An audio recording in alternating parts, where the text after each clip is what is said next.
Hello everyone, welcome back to our channel. আশা করছি তোমরা সকলে ভালো আছো। আমিও ভীষণ ভালো আছি। তোমাদের সকলকে সাথে নিয়ে আজকের ব্লগটা স্টার্ট করছি। তো এখন বাজে এই 5:30টার মতো, একটু আগেই উঠেছি। উঠে একটু হাঁটাহাঁটি করছি, মা হচ্ছে ঘর মুছছে। তো আমি ভাবলাম আমি ভোরবেলা একটু হাঁটাহাঁটি করলে বেশ ভালো, শরীরের পক্ষেও ভালো। তাই ভাবলাম একটু হাঁটাহাঁটি করে নিই।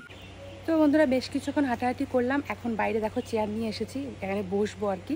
আর মায়ের দিকে ঘর মুছছে বললামই, তো তাই জন্য এখানে একটু বসবো। আর তোমরা অনেকেই জিজ্ঞাসা করছো যে আমার বাবার বাড়ি কোথায়। শ্বশুরবাড়ি থেকে আমার বাবার বাড়ির দূরত্ব মাত্র 8 কিলোমিটার, আর আসতেই 20 মিনিটের মতো লাগে। আমাদের এই জায়গাটাকে বলা হয় সিপাহীটারি, আর শ্বশুরবাড়ির জায়গাটাকে বলা হয় 52 ঘর। হয়তো অনেকেই চিনবে, আবার অনেকে চিনবে না। তো চলো আমি আমার বাবার বাড়ির চারপাশটা একটু তোমাদেরকে ঘুরে দেখাই। একদম রাস্তার সাইডেই বাড়ি, আর পাশেই সুন্দর একটা মন্দির আছে। এখানে দুর্গাপুজো হয়, বাড়ির অপোজিট সাইডেই কিন্তু দুর্গাপুজো হয়, বিশাল বড় করে। এবছর হবে 50তম। আর এবছর জানি না আমি আসতে পারবো কি না, আমি হয়তো এবছর আসতেই পারবো না। তো চলো দেখাই। তো এই যে এটা হচ্ছে আমাদের বাড়ি, মানে আমার বাবার বাড়ি, একদম রাস্তার সাইডে দেখতেই পাচ্ছ। আর রাস্তার একদম অপোজিট সাইডে ঘুরলে পরেই এখানে দেখো একটা খুব সুন্দর গাছ আছে, বড় পাকড়ি গাছ, বট গাছ যাই বলো। আর এখানে দেখতে পাচ্ছ একটা মন্দির আছে, আর এখানটা কারেন্টের লাইন, এখান থেকে আমাদের বাড়িতে কারেন্ট যায়। আর এটা হচ্ছে মন্দির। এই যে দুটো হোয়াইট কালার ব্লু কালার দেখতে পাচ্ছ, একটা হচ্ছে শিবলিঙ্গ আছে, একটাতে আছে হচ্ছে মানে বাট ঠাকুর। তো এটা হচ্ছে নতুন করা হয়েছে। এই যে বড় মন্দিরটা দেখতে পাচ্ছ, এই মন্দিরটাতে কিন্তু দুর্গাপূজা হয়। আর এই দুটো মন্দির কিন্তু নতুন করা হয়েছে, এই যে শিবলিঙ্গ আর হচ্ছে বাট ঠাকুরের। আর মন্দিরের পাশেও অনেকটা ফাঁকা জায়গা আছে, আর এই জায়গাটাতে কিন্তু প্যান্ডেল করা হয়, ঘাস যেখানে দেখতে পাচ্ছ। আর এবার কিন্তু এটা 50তম দুর্গাপুজো হবে, তাই জন্য দেখো প্যান্ডেলটা অন্য জায়গায় করা হয়েছে, কারণ মন্দিরের সামনেটা ছোট হয়ে যাবে, কারণ এবার অনেকটা জায়গা জুড়ে প্যান্ডেলটা হবে। তো অনেকটা দূরে দেখো প্যান্ডেলটা করা হচ্ছে, আর প্যান্ডেলের কাজ কিন্তু শুরুও হয়ে গেছে এত তাড়াতাড়ি।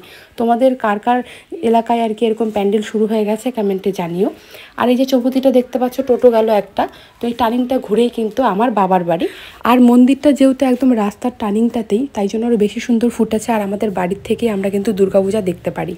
তো বন্ধুরা তোমাদেরকে তো চারপাশটা ঘুরে দেখালাম, কীরকম লাগলো কমেন্টে জানিও। আর তোমরা অনেকেই আমার বাবার বাড়ি হোম ট্যুর চাচ্ছ, তো খুব তাড়াতাড়ি দেওয়ার চেষ্টা করব। তো চলো কন্টিনিউ ব্লগটা দেখো, আশা করি তোমাদের ভালো লাগবে। এখন আমি হচ্ছে বাড়ির ভেতরে যাব। তো চলো বাড়িতে যাই, তারপর তোমাদের সঙ্গে একটু পরে দেখা হচ্ছে। তো এই যে বাড়িতে এসেছি, এদিকে তারপর চা করে নিলাম। আজকে চাটা আমিই করলাম। তো বাবা আর মা হচ্ছে এই কাচের গ্লাসে চা খায়, আর আমি আর ঠাম্মা একটা পাশের বাড়ির দুজনের জন্য গ্লাসে চা বেরিয়ে নিলাম। কাপের মধ্যে চা নিলে কম হয়ে যায়, আর অল্প চা খেলে আমার ভালো লাগে না, তাই জন্য গ্লাসে নিয়েছি। আর এদিকে এগুলো জানি না কি ঝুড়ি ঠুড়ি অনেক কিছু মিক্স থাকে, ওগুলো নিয়েছে বেকারি। আর হচ্ছে যে টোস্ট, এগুলো দিয়ে সবাই দেখো চা খেতে বসেছি। আর একটা ছোট্ট বিছানায় বসেছি। এই বিছানাটা বাইরে এনে আমরা ফ্যানের হাওয়া খাই আর কি, কারণ কি বলো তো, ঘরে কোনো সময় গরম লাগে, বাইরে হাওয়া লাগে। আর তোমরা অনেকেই বলো যে আমাদের ঘরের টিনের চালটা অনেকটা নিচুতে। আসলে এটা হচ্ছে একটা বারান্দা, এটা আমাদের কিন্তু ঘর না, এটা হচ্ছে রান্নাঘর। ওই যে পাশে ঠাম্মাটা বসে আছে, ওটা কিন্তু রান্নাঘর, তার পাশে এটা বারান্দা। তো বারান্দাটাতে এই কারণে টিনের চাল দেওয়া হয়েছে, নাহলে তো বৃষ্টির দিনে জল পড়বে, তাই কিন্তু এখানটায় কোনো রকম সানসেট বা কিছু করা হয়নি। আর ছোটোবেলায় এই চাকরিটা তোমরা কে কে করতে কমেন্টে জানিও। আমাকে তো এখনও করতে হয়, কারণ আমার মার খুব শরীরের ব্যথা। আর বাবা গেছিলো বাজারে, দেখো কত বাজার করে এনেছে। তো এগুলো মা ফ্রিজে রাখবে জন্য সব গুছিয়ে রাখছে। তো এইমাত্র স্নান করলাম, স্নান ধান করে এই যে এখন হচ্ছে এই সাবুগুলো ভেজাবো, কারণ আজকে হচ্ছে বাবা মার একাদশী আছে। তো তাই জন্য সাবু খাবে কলা দুধ দিয়ে, তাই জন্য ভিজিয়ে রাখবো। সঙ্গে ফলও খাবে, আনারস এনেছে, আম এনেছে, এগুলো এনেছে আর কি। তো চলো এগুলো ভিজিয়ে রাখি, আর তোমরা ব্লগটা দেখতে থাকো। এখান থেকে স্টার্ট করছি আবারও ব্লগটাকে। তো এই যে এদিকে এখন আমি হচ্ছে সাবুটা ভেজাতে চলে এসেছি। যেহেতু একাদশীর উপোস আছে, মা ভেবেছে যে কলা দিয়ে দুধ দিয়ে হচ্ছে সাবু দিয়ে খাবে। কিন্তু আমি আজকে এমন একটা গন্ডগোল করে ফেলেছি, দুধটা গরম বসিয়ে দিয়ে আমি না ভুলে গেছিলাম, আর কড়াই পুড়ে দুধ পুড়ে শেষ। আর দুধ নাকি পোড়া যায় না, কিন্তু আমি না একদম ভুলে গেছিলাম। ঘরে গিয়ে শুয়েছিলাম, ফোন খোঁচাচ্ছিলাম, আর মা এদিকে একটু শুয়েছিল। মা তো জানে না যে আমি দুধ গরম বসিয়েছি, আর দুধ পুড়ে একদম কালো হয়েছিল। বাবা মা দুজনেই তো একাদশীর উপোস আছে, আর খাওয়ার মধ্যে শুধু আমিই খাবো। তাই জন্য এই যে একটা ছোট্ট হাঁড়িতে দেখো ভাতের জল নিয়ে এসেছি। তো শুধু আমার একার জন্য এখন ভাত বসাবো। আর তরকারি করাই আছে, আলু সয়াবিন দিয়ে কোয়াশ দিয়ে একটা সবজি করা আছে নিরামিষ। তো এখন হচ্ছে শুধু ভাতটা করলেই হয়ে যায়। তো ভাবছি যে ঢেঁড়স সেদ্ধ দেবো, ঢেঁড়স সেদ্ধ ভালো লাগে ভাতে খেতে, মানে ভেন্ডি। তো আজকেই বাবা সবজি বাজার করে এনেছে, আর মা একটা ভেজা গামছা দিয়ে আর তাওয়ালা দিয়ে সবজিগুলোকে এভাবে পেঁচিয়ে পেঁচিয়ে রেখেছে যাতে নষ্ট না হয়। তো এখান থেকে আমি কটা ঢেঁড়স বের করে নিয়ে যাব। এই যে আমার ভাত হয়ে গেছে, চলো এখন খাবো। একটু ভেন্ডি সেদ্ধ দিয়েছি আর সবজি তো আছেই। তো বন্ধুরা দেখতেই পেলে রান্না হয়ে গেছে। তো এখন হচ্ছে খাওয়া দাওয়া করবো। তো চলো খাওয়া দাওয়াটা কমপ্লিট করে নিই, তারপর তোমাদের সঙ্গে দেখা হচ্ছে। তো আজকে তো আমি একা একাই খাবো, তো খাবার বেড়ে নিয়ে চলে এসেছি। তো চলো খেয়ে নিই আগে। তো এই যে এদিকে হচ্ছে ভেন্ডি সেদ্ধ আর হচ্ছে নিরামিষ একটা সবজি দিয়ে খাওয়াটা কমপ্লিট করলাম। ভাত খাওয়া দাওয়া তো কমপ্লিট। এখন হচ্ছে এই যে ফলগুলো যে কেটে রেখেছিলাম সেগুলো নিয়ে বসেছি খাবো। আর আজকে শরীরটা খুব খারাপ লাগছে, কি বলবো, ভালোই লাগছে না আজকে বলতে। কদিন ধরে এরকম পায়ের এত ব্যথা বেড়েছে, মানে আমি হাঁটতে পর্যন্ত পাচ্ছি না, এত ওজনও হয়েছে পায়ের। পাগুলো মনে হচ্ছে রস জমে যাচ্ছে, যেই কারণে পাগুলো আমি তুলে হাঁটতে পারি না। মানে ডান পাটা বেশি এরকম, দুপা হাঁটলে যেন পায়ের যন্ত্রণায় থাকতে পারছি না। অনেকবার করে ভিক্স দিয়ে মালিশ করছি, তবুও ব্যথা কমছে না। আমার না 4 মাস থেকে এরকমটা হতো, পা ব্যথা করতো বেশিক্ষণ দাঁড়িয়ে থাকলে, কিন্তু মানে তখন সহ্য করতে পারতাম, কিন্তু এখন না সহ্য করা যায় না। রাতের বেলা তো কতবার ঘুম ভেঙে যায় পায়ের ব্যথায়। এখন বসেছি ফল খেতে। আগেই রান্না করার সময় ফল কেটে রেখেছি, কারণ কি হয় বলো তো, যখন ফল খাবো তখন কেটে খেতে খুব হ্যাঁসকারি লাগে, যেই কারণে ফলটা খাওয়া হয় না, হ্যাঁসকারি মারি। তাই এদিকে রান্না করতে করতে ফলগুলো আগে কেটে রেখেছি, তাহলেই খাওয়াটা হয়। তো চলো ফলটা খেয়ে নিই, তারপর তোমার দাদা ভাইয়ের হচ্ছে খাতাগুলো নিয়ে এসেছি প্রজেক্টের, সেগুলো কমপ্লিট করবো। যা গরম পড়েছে, আমি না স্নান করে এসে তারপরে যে খাতা লিখতে বসেছি। ভাবলাম যে এই গরমের মধ্যে যদি আবার বসি খাতা লিখতে ইচ্ছে করবে না, তো স্নান করে এসে খাতা লিখি।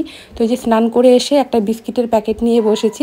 ভাবছিলাম যে খাবো আর খাতা লিখবো, তাহলে একটা এনার্জি পাবো, বেশ ভালো লাগবে, বোর হবো না আর কি খাতা লিখতে লিখতে।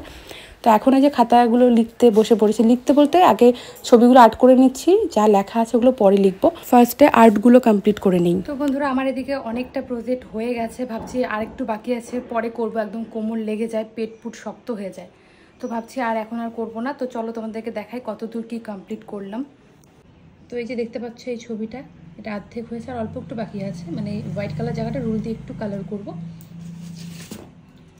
তারপর এই যে এখানটায় করেছি এই ব্যাঙের ছাতাটা, দেখো কতটা সুন্দর হয়েছে ব্যাঙের ছাতাটা, নিজে করে নিজেই বলছি। আর করেছি এই অনুবীক্ষণিক যন্ত্র, এটা। তো এই 3টা কমপ্লিট করলাম। তো আরও অনেকটা বাকি আছে, তো পরে করব। এখন খুব গরম লেগে গেছে আর অসহ্যও লাগছে। মানে একবারে বসে না এত কিছু, মানে অনেকক্ষণ ধরে মানে এক কাজ করা যায় না, কোমর ঠোমর লেগে যায়, পিঠ ফুট লেগে যায়। তো চলো এখন খাতাগুলো রেখে দেই, পরে একটু পরে তোমাদের সঙ্গে দেখা হচ্ছে। এই গরমে আমি পুরো শেষ, না মাথা চিউনি করি, না ঠিক মতো মুখে কিছু লাগাই, কি বলবো আর। তো এখন হচ্ছে দুপুরের খাওয়া খাবো। দুপুরের খাওয়া বলতে এখন এই প্রায় 5টার কাছাকাছি বেজে গেছে। তো বিস্কিট খাচ্ছিলাম ওই খাতা লিখতে লিখতে, জল খেয়েছিলাম, তারপর হচ্ছে প্রোটিন পাউডার খেয়েছিলাম, তাই ভাত খেয়েছিলাম না। এখন ভাত খাবো। মা একটা নিরামিষ সবজি করেছে, ডাঁটা আলু সব কিছু দিয়ে, কোয়াশ, তারপর ঝিঙ্গা বেগুন সব কিছু দিয়ে একটা সবজি করেছে। তো চলো এখন একটু ভাত খেয়ে নিই। তো এই যে মায়ের দিকে নিরামিষ সবজিটা রান্না করছে, আর আমার এখন জানি না কেন রান্না করতে একদমই ইচ্ছে করে না। মা যা রান্না করে দেয় তাই দিয়ে খেয়ে নেই। তো এই যে দেখো একটা নিরামিষ সবজি করেছে আর ভাত, এই ভাতটুকু আমি এখন খাবো। আর কালার দেখে তোমরা হয়তো ভাবছো এরকম সাদা সাদা কেন, কারণ মা হলুদ দেয়নি, কারণ একাদশীতে সবজি খাওয়া যায়, যেরকম ফল খাওয়া যায়, তো মা বাবাও খাবে একটু, তাই জন্য এইভাবে বানিয়ে দিয়েছে। তো এই যে হাতের উপরে নিয়ে একটু খাবো, অল্প একটু ভাত নিয়েছি, কারণ একদম খিদে নেই, তাই একটুখানি ভাতেই সবজি দিয়ে খাবো। আর আমি যখনই ভাত খাই আমি না প্রথমে প্রণাম করেই খাই, কারণ আমার শ্বশুর মশাই কথাটা সবসময় বলতো যে প্রথমে খাবারটা হচ্ছে প্রণাম করেই খেতে হয়। খাতা টাতা লিখে গরম লেগে গেছিলো, পরে স্নান করেছে। এখন হচ্ছে আমি আর বোন দুজনে মিলে এসেছি রাস্তায় একটু হাঁটতে, তার সাথে সাথে কিছু রিলসও বানিয়ে নিলাম। এখন হচ্ছে আমরা বাড়ি চলে যাচ্ছি, আমাদের মিলের দিকে এসেছিলাম। তো চলো বাড়িতে যাই।